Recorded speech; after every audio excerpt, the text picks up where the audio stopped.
Nigeria has continued to grapple with the reputation of being one of the biggest cybercrime hotspots in the world, if not the biggest, after the FBI arrested about 80 Nigerians in August 2019 in what was tagged one of the biggest cybercrime busts by security operatives in the US. More Nigerians have continued to make both local and international headlines for internet-enabled fraud and illicit financial transaction. Also, a love story gone sour of how a 39-year-old man, Chris Ndukwe, committed suicide in Lagos after killing his 25-year-old girlfriend, Olamide Ali, on the day the world was celebrating Father's Day. These are some of the stories we are tracking on the show today. Thanks for joining me. I'm Ivy Kano. Cybercrime is a problem plaguing countries around the world, and it is spreading in Nigeria like wildfire. Locally known as Yahoo Yahoo, it has become a pop culture phenomenon, invading all levels of our society, including our music.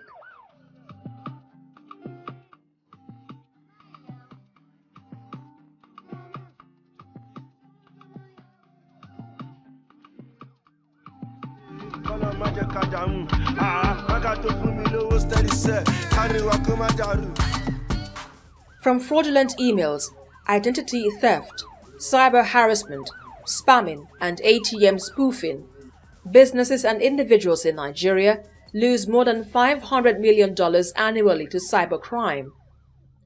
The United States government has now sanctioned 6 Nigerians for their involvement in cyber fraud by conducting an elaborate scheme to steal more than $6 million. Secretary of State Mike Pompeo says the perpetrators targeted American businesses and individuals through deceptive global threats known as business email compromise. They also engaged the victims in romantic relationships to gain access to their sensitive information and financial resources. In a similar case, Nigerian entrepreneur Obiwanne Okeke, popularly known as Invictus, now faces a maximum penalty of 20 years in prison and will be sentenced on the 22nd of October. This was after he pleaded guilty to conspiracy to commit wire fraud.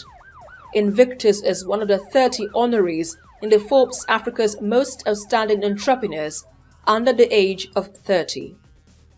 He appeared before the magistrate Robert Krask of the Eastern District of Virginia Court along with his conspirators.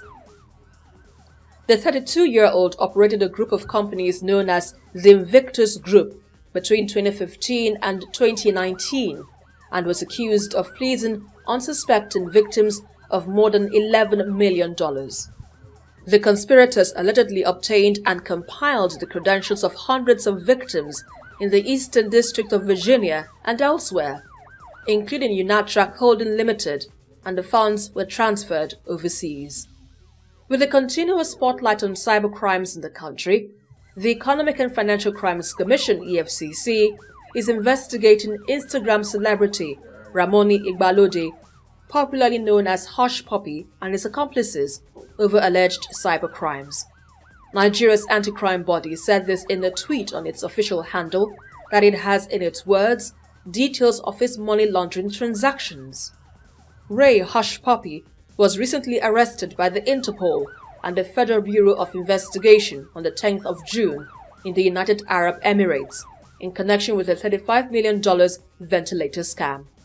The EFCC said it is working with the FBI in tracing Hush Puppy's alleged victims and collaborating with the international agencies to rid Nigeria of cyber criminals. We'll be tracking these stories and giving you updates as they unfold. It is no doubt that these online scammers are getting smarter and devising more sophisticated ways of swindling unsuspecting individuals of their money, now from fraudulent emails, identity theft, cyber harassment, spamming and ATM spoofing. Illegitimate business empire has been built by these syndicates. But for global sanctions consultant and one of the speakers at the 31st annual ACFE Global Fraud Conference, Adewale Ayetonye, who joined us via Skype from Missouri, USA. It will take collaborative efforts from all fronts to ensure that these criminals end up losing at all times. We can only win the war against financial crimes with intelligent collaborations, mentorship, partnership, and by developing tools and policies that is globally scalable. Criminals are getting smarter. It is our job to ensure they end up on the losing side at all times. There is no doubt about the fact that the criminal ring is becoming more sophisticated day by day. And these people are constantly finding different ways and different means and avenues to exploit people. The truth is, for us to actually have a stand, have a ground to stand on when it comes to fighting financial crimes or fighting romance scams or any kind of internet fraud whatsoever, is that the government of the country must firstly be dedicated into fighting such crimes. If the country and the government is not dedicated towards fighting such crimes, there is very little to nothing that the private sectors and private individuals can do in that regard. Because one thing is to have regulations in place, another thing is to be able to enforce those regulations.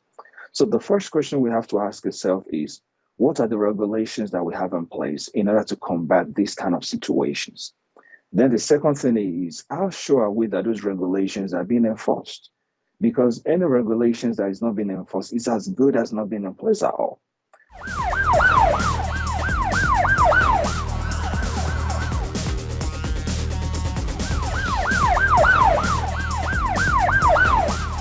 The moment people hear you from Nigeria, you automatically become a suspect.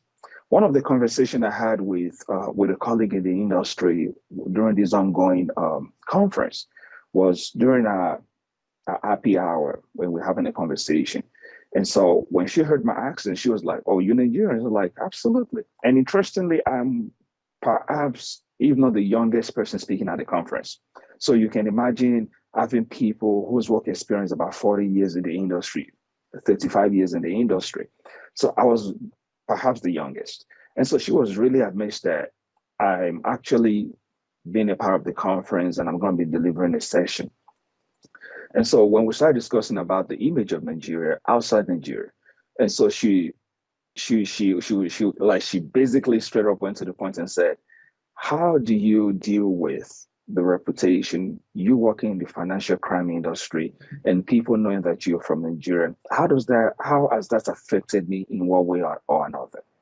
And it was a really heart-touching moment because I've also witnessed it firsthand where we, in my company, we're trying to use any software vendors and we try the software to see some of the illicit transactions that might be going on and just to probably just make sure that the software works perfectly. And interestingly, the software pulled up 4 accounts that engage in illicit activities, and 3 out of those accounts happens to be Nigerians. So it's pretty unfortunate that there are a couple of Nigerians outside Nigerians that are trying to do amazing things and trying to represent the country in its good image. But at the same time, there are a couple of Nigerians that are dedicated to making sure that some of us, we don't succeed. As far as what does our reputation looks like in the international space when it comes to financial crime, not too good. I am not even going to lie to you about that. Not too good. The moment somebody even comes down to like people hearing you dating in Nigeria, the moment they hear you dating in Nigeria, the next thing they're going to say, "Man, you just gotta be careful," because you know they know for scams and they know for XYZ. The truth is that terrible news travel faster. So as far as like there are Nigerians doing amazing things in the UK, doing amazing things in the United States, amazing things in Canada and Australia, there is no doubt about that. We have some of the best medical doctors in the United States that are Nigerians. As a matter of fact, I visited a cardiologist sometimes last year. My cardiologist happens to be a Nigerian, Dr. Ayuba. So that's just to let you know that there are Nigerians doing great things outside Nigeria, but also there are a couple of few Nigerians that are dedicated to making sure that would they keep representing the image of the country in a negative light. How do we tackle it? We're definitely going to need a lot of collaboration. We're going to need a lot of awareness, a lot of government workshops, Last year, I was privileged to be in DC, where the Treasury Department organized a conference from Office of Foreign Assets Control, talking about international terrorism and international crimes and how to reduce those things. These are commitments that developed nations, government have made in ensuring that people are continuously sanitized and they are aware of what is going on, how to tackle those situations, and they let them know that they're rightly behind them in the fight. They have to fight this fight together. So we need a lot of information sanitation, having conferences, workshops, networkings where people bounce ideas, shares thoughts and their thinking process, and let's share the information right out there to the rest of the world and let them know that we're doing the best we can within the little resources that we have in representing the image of the country in a better light.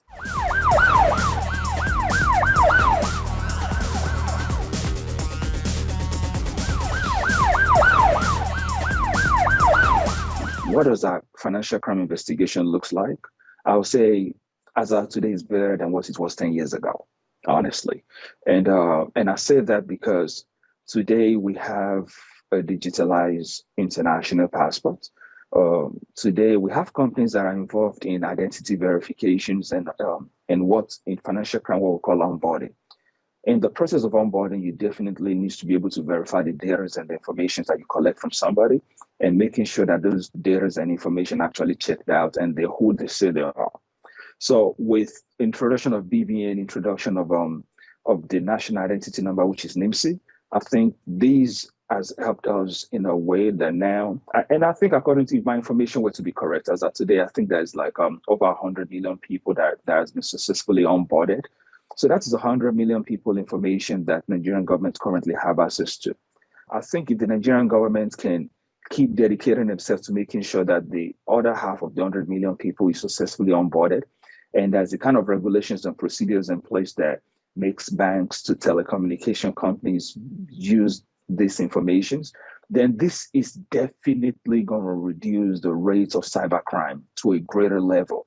Because what that means is that from you opening a bank account to getting an international passport to getting a cell mobile number, these informations are verifiable in a centralized database. Then I can know who you are. I can know where you are and what you do. So that way, it's definitely reduced the level of crime. Is there cybercrime in the United States? The answer is yes. There are cybercrimes everywhere. It's a global threat.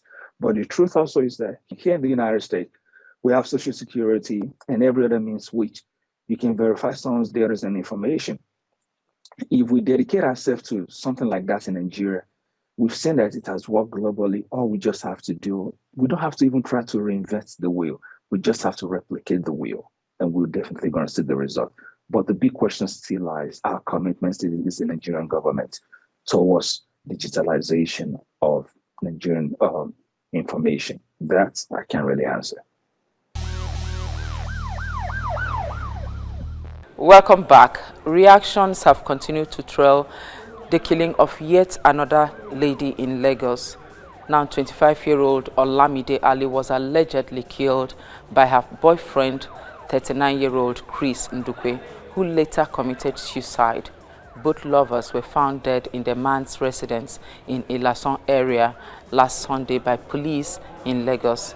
The woman was found lying in the pool of her blood with deep cuts on her head, while the man's mouth was foaming with a whitish substance. It is alleged that the man stabbed the woman to death with kitchen knife and thereafter drank some poisonous substances suspected to be sniper insecticides, 2 blood-stained knives, 2 empty bottles of poisonous substances, 3 empty cans of Red Bull energy drink, and a plier were recovered from the scene. What we know is that both deceased persons were not married but had been in a relationship for over 7 years with 2 boys aged 7 and 3 as products of the union. The man was said to have moved into this estate less than 3 weeks ago. The relationship between the two, which has lasted more than 7 years, was said to be off and on. According to some reports, the two were spotted jogging together a day before the incident. Friends say they were planning their wedding for August. Well, behind me is Victory Park, where the gruesome murder happened on Sunday, which was precisely Father's Day. It was alleged that 39-year-old Chris Ndukwe murdered his girlfriend Olamide right inside the estate. Now we are here and we've made efforts to meet with the management of the estate. They are not willing to grant any interview now since the matter has been reported to the police. Our next story from Imo State is yet another love story with a tragic end, but would like to warn that you may find images from this story graphic. Viewer discretion is advised. The police in Imo State is investigating the sudden death of two persons believed to have been lovers in a hostel at Nekede, Owerri West local government area of Imo State. Public Relations Officer of the State Police Command identified the deceased as Samuel Osuji and Cynthia Obiechi. According to him, Miss Obiechi may have visited her boyfriend where she spent the night, but unfortunately, both of them did not wake in the morning. Now, preliminary investigation suggested that the deceased persons may have died as a result of drug consumption. The corpses have been deposited in the morgue while an investigation is in progress. They found the lifeless body of one Cynthia Obiechi, and then moving forward into the rooms in the kitchen, they now discovered the body of one Samuel. Samuel is the original occupant of the house. It's a case of sudden and unnatural death. A preliminary investigation suggests that both of them might have taken to drugs to enhance sexual activities. Now let's bring you other crime news making incidents.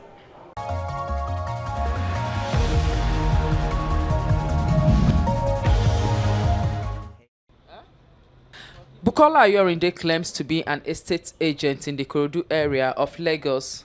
Olushola Olajon is her latest victim. She claims the suspect defrauded her of the sum of 250,000 naira to help her secure an apartment for her aged mother. I saw this estate and I entered the estate. And immediately I entered the estate, I spoke with the gate man. He said I should go inside. I drove around. I saw a woman. She showed me some place. I said, my mom said she doesn't like it.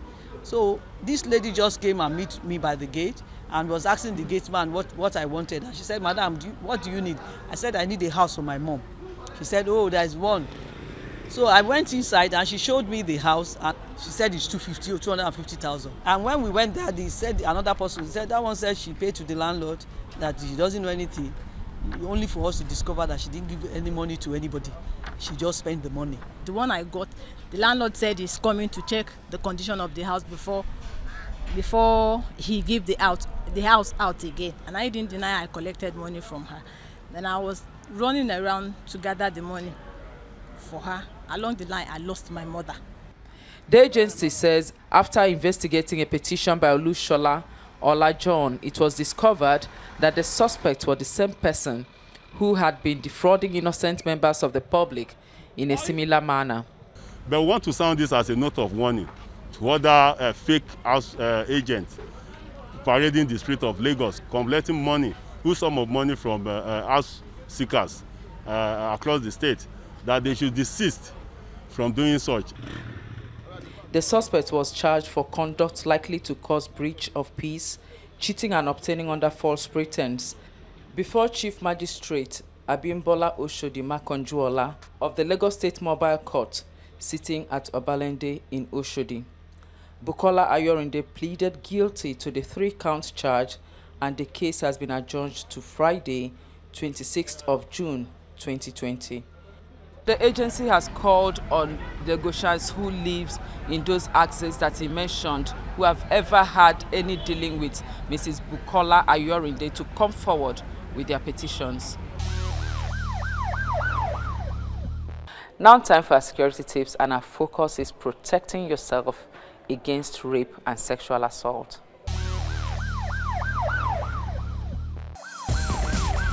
Rape is one of the fastest rising violent crimes in Nigeria. Here are some tips to prevent rape.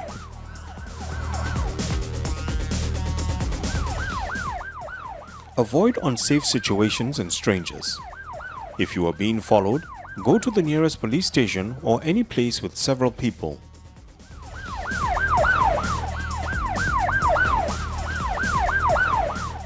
Avoid walking alone. Walk with someone in areas where other people are near. Stay away from dark alleys, bushes, and entryways. Flee if you are in a potentially dangerous situation. Yell or scream to attract attention. You can carry a whistle that will make a loud noise.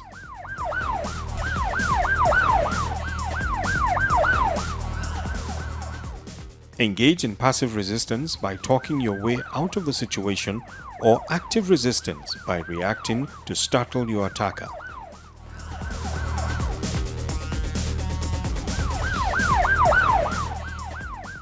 Don't allow a stranger inside your home use the telephone. Leave the outside lights on at night and in more than one room.